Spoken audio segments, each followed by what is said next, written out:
কাঁদে মন কাঁদে হিয়ারে। মাত্র ৪৩ বছর বয়সে টলিউড অভিনেতা লেখক রাহুল অরুণোদয় মুখোপাধ্যায় মারা গেছেন। ছোট পর্দা থেকে বড় পর্দা সর্বত্রই ছিল তার সাফল্য। রোববার পশ্চিমবঙ্গ ওড়িশা সীমান্তে তালসারি সমুদ্র সৈকতে শুটিং ছিল এই অভিনেতার। পানিতে ডুবে মৃত্যু হয় তার। তবে শুটিং চলাকালীন নাকি শুটিং শেষে একা তিনি সমুদ্রে নেমেছিলেন তা নিয়ে তৈরি হয়েছে দ্বন্দ্ব। ইতোমধ্যে অস্বাভাবিক মৃত্যুর মামলা রুজু করে তদন্ত শুরু করেছে পুলিশ। মহকুমা হাসপাতালে ময়না তদন্তের পর পরিবারের হাতে দেহ তুলে দেওয়া হবে বলেও জানা গেছে।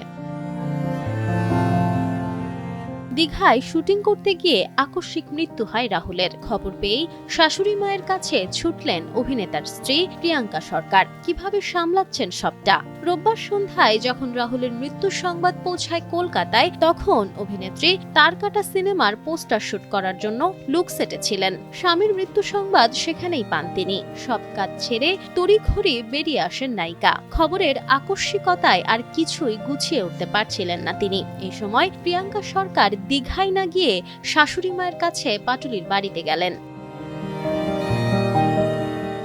রাহুল প্রিয়াঙ্কার সম্পর্কের শুরু একটি সিনেমার সেটেই। ২০১০ সালে বিয়ে করেন তারা। ২০১৩ সালে পুত্র সন্তানের জন্ম দেন অভিনেত্রী। রাহুল প্রিয়াঙ্কার ছেলের নাম সহজ। বাবা রাহুলের সঙ্গে সম্প্রতি তারই পডকাস্টে দেখা গিয়েছিল সহজকে। ছেলে সহজকে খবরটা কিভাবে দেবেন, তাকে ঠিক কিভাবে সামলাবেন, সেটাই এখন প্রিয়াঙ্কার কাছে সবচেয়ে কঠিন কাজ হয়ে যায় বলে ঘনিষ্ঠ সূত্রের জানা গেছে।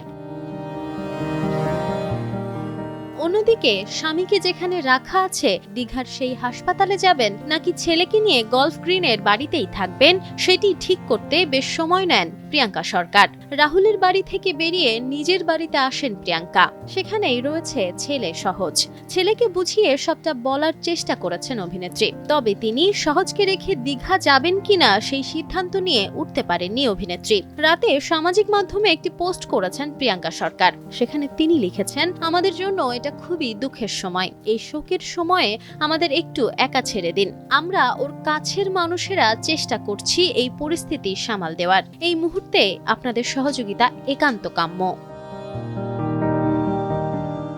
Nafisa Noyal, Times today.